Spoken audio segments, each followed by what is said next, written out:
Hi, I'm Rachel. I'm an intuitive astrologer, and this video is my interpretation of the full moon in Aquarius, July 2021.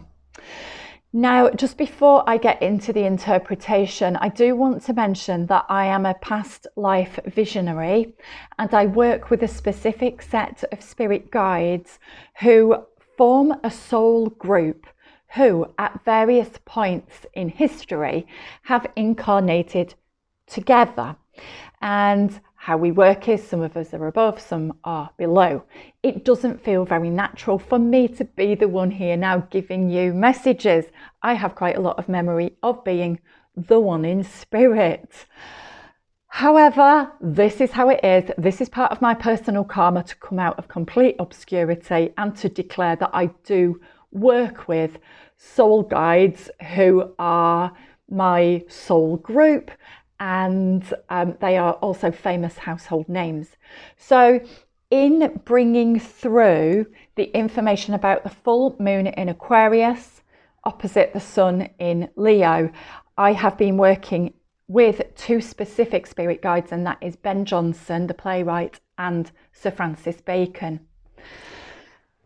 Okay, I cannot there are no words I can use to tell you how intellectually inadequate I feel to be able to do that, and how it makes me feel like other people will go, "You arrogant cow, for even saying this. You're either doolally or just so egotistical." But you know what? I'm just going to get over it and say it. I'm just going to do it anyway. So yesterday I was tuning into the vibration of the full moon in Aquarius. What we have at a full moon is the sun going into a new sign and the moon being in opposition to that. Now, an opposition is a difficult thing for us to be able to integrate. And the sun has recently just moved into Leo, which is calling us to step up into leadership roles, to speak out, speak up, be daring, be courageous, to proudly roar our messages and to be dramatic and theatrical if it's called for. Conversely, on the other side of that is Aquarius, cool, detached, thinking Aquarius, which is calling us to look at personal freedoms, freedoms of the collective, where we match up with people on hopes, ideals. It's very futuristic, and it's also orientated around technology and science. So these two things are very different. We've got the theatre and hubris of Leo, which is like politics, and then we've got the cool, rational detachment of science, which is Aquarius. And it's not an easy thing for us to deal with. Now, in doing the work that I was bringing through, actually it took me a little while, because I was thinking of both how this is calling us into considering certain reflective topics on a personal micro level, because we can only ever do our most powerful work when we do it within. So what's playing out for us on a micro level, but then also on a macro level, what's happening for all of us? So I'm going to address both micro and macro level. Okay, so when the moon is in Aquarius, so Aquarius is calling us to think about people, freedom, groups, the needs of the collective, how we're going to move forward and create a new world. That is for our future selves, because it's all us.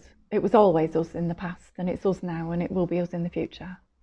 So it's all us. We are, whatever we do now builds something better for our future selves, as well as our, family and our future descendants, who are probably ourselves as well. So how we approach people as equals, and how we objectively look at facts and science. So at this macro level, we're seeing it play out in the viewpoints that people hold. And what keeps coming up for me is politics versus science, which I feel have become really conflated. And I think this is a good time when we're dealing with the opposition to really extract the two. So it seems funny to me that I've got Ben Jonson, the playwright, kind of going, hey, what's going on when you step onto the stage? And Sir Francis Bacon, the essayist, philosopher and scientist, saying, where's your evidence? Where's your evidence? Keep looking at the facts. Rigorously test through a scientific method. And there are many, many crossovers going on here. However, there's this balancing of the opposition. So I feel that I'm just going to read you how it came out to me when I was feeling into this. Both of these different aspects of the opposition serve to remind us of the karma we hold within ourselves and the resulting unconscious biases of all humankind. So, where we are called into our personal karma is relevant for assessing who we believe, what we believe, and understanding who's playing a role, who's on the world stage. Are they reenacting something because it's that part of their personal karma? If so, you might not be aware of that. They are likely not aware of that.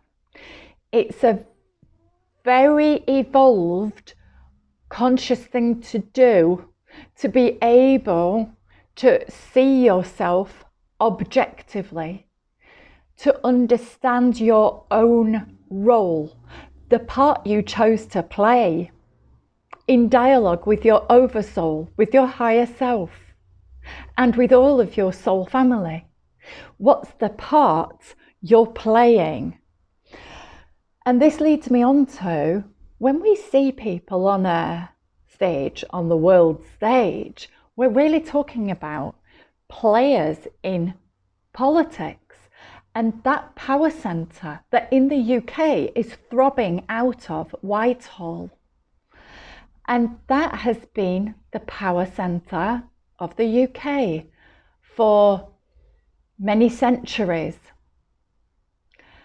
Are there people in Whitehall now who have their own personal karma to play out by stepping back onto the stage, working in their old ways, dominate, control, speak with hubris, and dominate people and persuade the mob? Where are people stepping back onto the stage and saying, lend me your ears, and persuading the mob to change their minds and do what we've always told you because we've got the divine right, because we're on about the divine right of kings and the divine right of anybody who's in Westminster? What? It's 2021. And it's a turning point for people to be able to understand power and control. And that will only come from within. It will only come from accessing the forgotten and repressed divine feminine within us all. You might be looking at leaders now whose karma it is to step back onto that stage and have a fall. That whole, pride comes before a fall. I feel that there's quite a lot of people who are in that position and they don't get it yet. So try and just step back a little bit and go, who's playing what role and why? Because what you will also notice on the other side of it, that there are many people stepping up into positions of new leadership who have chosen as their karma to come out of complete and utter obscurity, because we fucked up with our power in previous lives. Yeah, hands up to that. Okay, so quite a lot of people are currently playing out stepping up to be the voice of the many and to be the voice of all equality, to bring us into a state of equality and personal freedom and divine right of all human beings, divine right of all humankind, because that's given upon birth. It's already in you. It's already there in your soul. So we don't need to defer to other people's power centre in order to know ourselves as a divine being. I didn't intend to say that. That's just coming out. Okay, so let me go back to my notes. If people continue to frame their understanding of the world in old ways, they will keep falling and keep stuck and keep fearful. We must now adhere to a new code of ethics that encompasses all and treats all as equals, which is where the moon in Aquarius is calling our hearts to remember what we agreed to do at this time in humanity, to treat all as equals, to use technology to connect with people. We don't have to rely on old structures. We have many new structures. Old power structures will be crumbled and released and spread out to the divine right of all human beings. Those in power who are currently unable to see that personal choice and personal freedom is a fundamental right of existing as a human being will have to work through their own personal karma and come to this understanding in their own time scale. And what we are witnessing is this whole split into a two-tier kind of society, these who are vaccinated and those who aren't. It's what I would encourage you to do is let go of issues about a vaccination and look at what's actually happening, which is it okay to create a two-tier system of society? Well, no, it's not. That's not equal. That's not okay. That's not where we're heading. Okay, so you will work out for yourself whether that's something that you want to resist and in which ways you choose to push back on those kind of vibrations, because this is all done on an energetic level, spiritually. Okay, my guides ask you to use your intuition about whom it is safe for you to believe.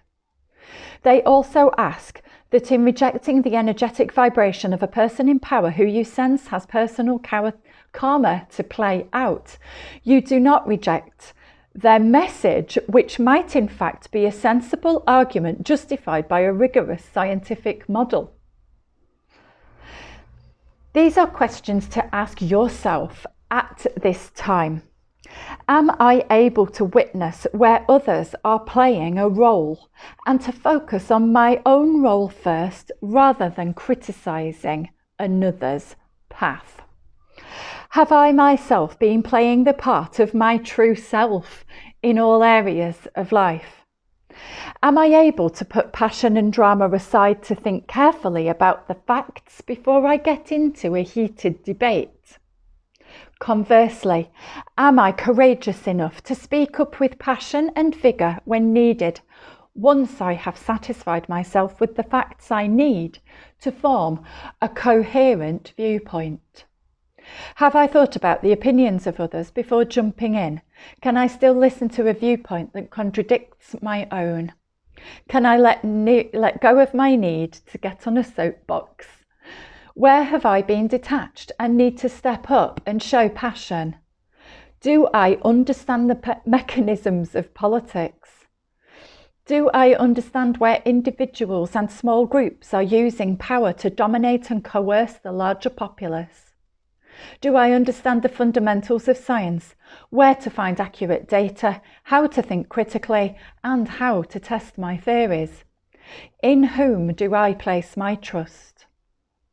And you know the answer to that is God. How do I use or abuse information for personal gain or to persuade others to my viewpoint? Where am I stuck in a mode of thinking that now demands new growth? Have I looked objectively at facts? Have I been misled by poor information? Where have I myself been biased? Where do I seek information that confirms my pre-existing bias?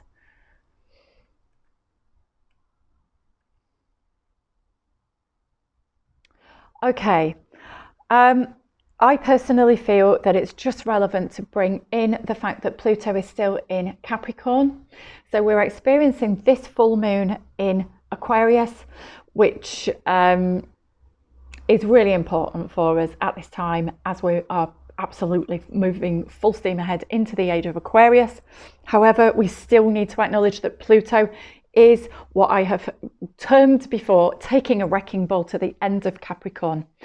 Anything that is outdated, inefficient, where there are mechanisms of control, power and misuse of power that borders on coercion and abuse, will be removed systematically, brick by brick, at this point by Pluto over the next few years.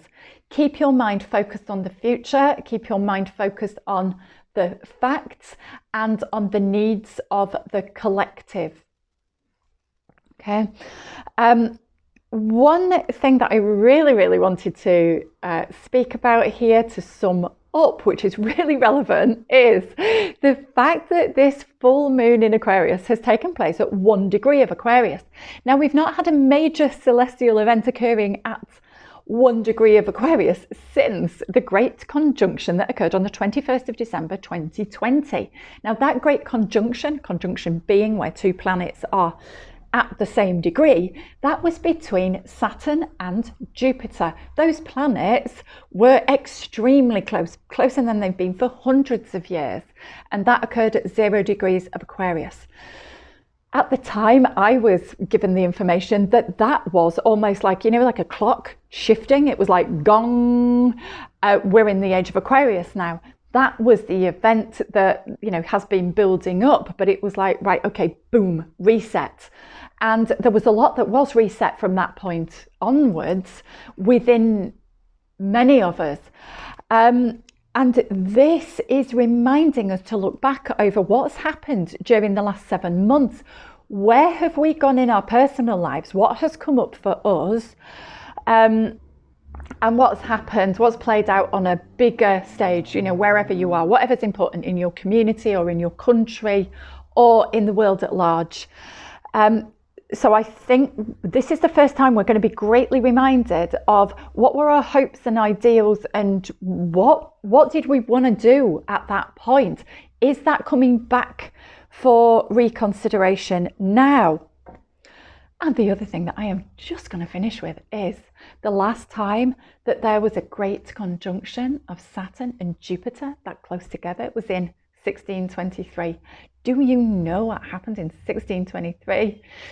Well, it was the publication date of the first folio of the complete works of Shakespeare, and the opening of which is written by Ben Jonson, and codes are contained within that point towards certain authorship of Sir Francis Bacon. So I thank my guides for coming in their great conjunction kind of way to assist us with this arrival of the age of Aquarius, and I thank them for being my guides, helping me at this time. Watch this space. Thank you for listening to this. I hope you get something from it. Please do leave a like and a comment if anything comes up for you whilst you're watching this video. And again, thank you for watching. Please do subscribe and have a great full moon. Bye.